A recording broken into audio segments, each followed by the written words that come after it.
एक बड़ी पुरानी कहावत है, कहते हैं बड़े न बूढ़न देत है, जाकी पकड़ी बाह, जैसे लोहा नाव में तिरत रहे जलमाह। अगर पानी में सीधे लोहा डालेंगे तो वो लोहा डूब जाता है, लेकिन उसी लोहे को जब लकड़ी का साथ मिलता है तो वो नाव के रूप में तैरने लगता है। एक मजबूत बाह बेहद जरूरी होती है जो डूबने नहीं देती है चीजों को, और वही चीज इस वक्त भारत के पास है। भारत में 100 अरब डॉलर खजाना खोल दिया सऊदी अरब ने। और आपको बता दें, अब भारत तेल खरीदेगा नहीं बल्कि तेल बेचेगा। और इन सब के बीच में बौखलाए चाइना ने ये कहा कि पॉलिटिक्स मत करो। जानेंगे जियो पॉलिटिक्स में क्या कुछ चल रहा है, आइए जानते हैं इन खबरों को विस्तार से। पहले ना इस चीज की महत्व को समझिए। जब मैं देख रही थी कि आखिर ये सारी चीजें हो कैसे रही है, सब सफल कैसे हो रहा है,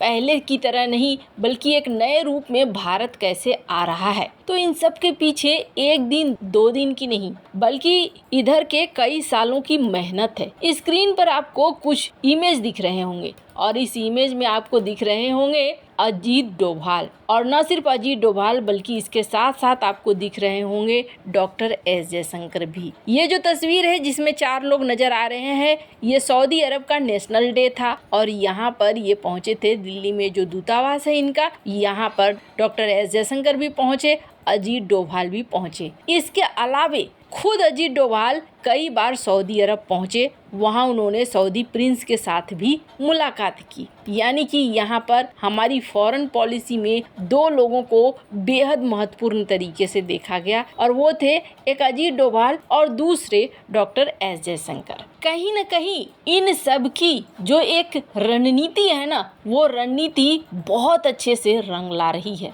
और इसका असर देखिए भारत और सऊदी के बीच में बनता है एग्रीमेंट, और इस एग्रीमेंट में एकदम चौंकाने वाली चीजें हो रही हैं। भारत की राजकीय यात्रा पर आए सऊदी अरब के क्राउन प्रिंस ने भारत के लिए खजाना खोल दिया। सऊदी अरब और भारत दोनों ने इस बात पर सहमति जताई है कि 100 अरब डॉलर के निवेश को तेजी से बढ़ाया जाएगा। सऊदी अरब भारत में 100 अरब डॉलर का निवेश करना चाहता है और ये निवेश कहां पर होगा? भारत में विशाल रिफाइनरी लगाई जाएगी और यही नहीं, भारत सऊदी अरब ऊर्जा से लेकर रक्षा तक के क्षेत्र में सहयोग बढ़ाएगा। भारत और सऊदी अरब संयुक्त रूप से हथियार बनाने पर सहमत हुए हैं। भारत और सऊदी अरब जहां अरबों डॉलर के निवेश को लेकर सहमत हुए हैं, तो वहीं मुस्लिम उम्मा का दम भरने वाले पड़ोसी पाकिस्तान, जिसने कहा था कि जल्दी ही सऊदी अरब 50 अरब डॉलर का निवेश करेगा, उस निवेश के इंतजार में रह गया है। पाकिस्तान के केयर टेकर पीएम ने दावा किया था कि सऊदी अरब पाकिस्तान में 50 अरब डॉलर का निवेश कर सकता है। पाकिस्तान ने अपनी पूरी ताकत लगा दी किसी तरह से सऊदी प्रिंस भारत के बाद पाकिस्तान आ जाएं, लेकिन ऐसा हो नहीं सका और सऊदी प्रिंस ने भी अब कंगाल हो चुके पाकिस्तान से ऐसा लगता है जैसे किनारा करना शुरू कर दिया।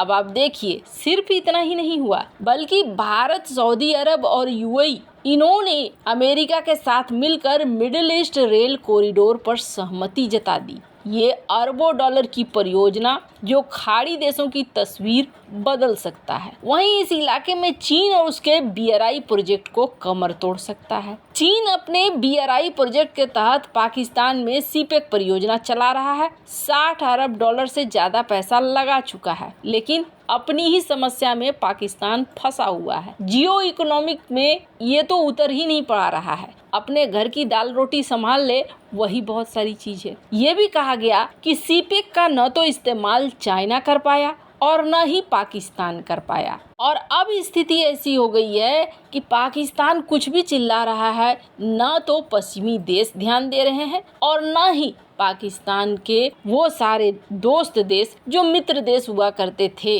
खाड़ी देश में, जो पाकिस्तान काफी लंबे समय से प्लान करना चाह रहा था, वो सब खत्म हो रहा है। और यहाँ भारत के साथ कंधे से कंधा मिलाकर खड़े दिख रहे हैं ये सारे खाड़ी देश के बड़े बड़े देश। $100 अरब का निवेश अपने आप में एक बहुत बड़ी रकम है। पर आपको बता दें, सिर्फ इतना ही नहीं हो रहा है, पर इसके उलट कुछ अलग चीजें हो रही हैं और इसमें बहुत जल्द एक बड़ा बदलाव देखने को मिल रहा है। और इस बड़े बदलाव के तहत अब भारत तेल खरीदेगा नहीं, बल्कि क्या भारत अब तेल बेचेगा। ऐसी बातें क्यों कही जा रही है? सबसे पहले तो ये जान लीजिए कि चाइना ने इस इकोनॉमिक कॉरिडोर को लेकर अपना बयान जारी किया है। इन्होंने कहा कि ठीक है, आप BRI के जैसा ही एक नया India Middle East Europe economic corridor ला रहे हो, लेकिन ऐसा ना हो कि इसको राजनीतिक बना दो। इसको राजनीतिक मत बनाना। स्क्रीन पर आपको एक आर्टिकल दिख रहा है। इस आर्टिकल में इन्होंने इस बात को कहा, बिजनेस स्टैंडर्ड का ये आर्टिकल है, कि इसको जियोपॉलिटिकल टूल मत बना लेना। तो सवाल ये उठता है, सूप बोली तो बोली, चलनी भी बोली। चाइना अपने प्रोजेक्ट को जियोपॉलिटिकल टूल ही बनाता आया है अभी तक। भारत तो फिर भी अपने प्रोजेक्ट के जरिए कई देशों को राहत पहुंचाने का काम कर रहा है। आप देखेंगे यहाँ पर एक अलग बैठक भी हो रही है और इस बैठक में सऊदी के जो मिनिस्टर हैं वो शामिल हैं और हमारे ट्रेड मिनिस्टर शामिल हैं। ये दोनों अलग एक फोरम के जरिए MOU वगैरह पे चर्चा कर रहे हैं। मतलब पूरी तरीके से भारत यहाँ पर अपना जलवा बिखेर रहा है। पर आपको बता दें, हमने ये क्यों कहा कि भारत अब तेल बेचेगा। सऊदी अरब के प्रिंस जो आए हैं ना, वो अकेले नहीं आए हैं, बल्कि अपने मंत्री और कारोबारियों के प्रतिनिधि मंडल के साथ आए हैं। पहले तो सऊदी अरब के क्राउन प्रिंस मोहम्मद बिन सलमान के साथ 1-to-1 मीटिंग हुई और इसके बाद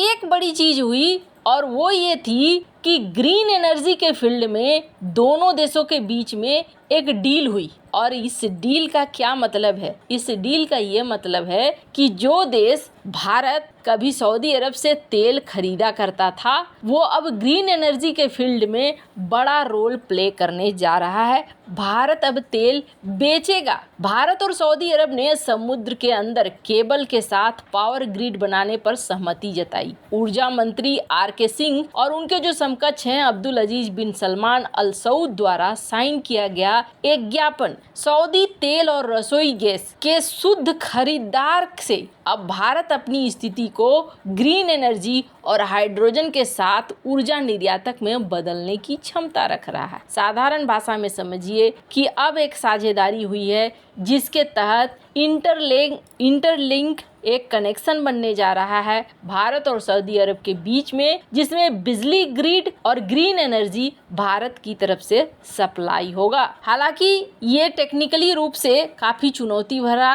काम है, लेकिन माना जा रहा है कि PM मोदी अति महत्वाकांक्षी one sun one world one grid दृष्टिकोण में पहला लिंक बनाने जा रहे हैं। समुद्र के अंदर 485 बिजली केबल परिचालन में है, जिसमें सबसे लंबा UK और डेनमार्क के बीच 764 किलोमीटर का लंबा वाइकिंग लिंक है। भारत अभी बांग्लादेश, नेपाल को बिजली निर्यात करता है, भूटान से बिजली खरीदता है। म्यांमार और उससे आगे तक ग्रिड कनेक्टिविटी पर भी भारत विस्तार कर रहा है और जैसे जैसे क्षमताएं बढ़ेंगी वैसे वैसे भारत सऊदी अरब और पड़ोसी UAE को ग्रीन हाइड्रोजन भी निर्यात करेगा। भारत 2030 तक 5 मिलियन टन ग्रीन हाइड्रोजन क्षमता का लक्ष्य बना रहा है, यानी इसका भविष्य ईंधन के लिए एक निर्यात केंद्र बनने का है। खैर, इन सब मामले में आपकी क्या राय है? कमेंट कर जरूर बताएं। जल्द मिलते हैं अगली वीडियो में नई खबर के साथ।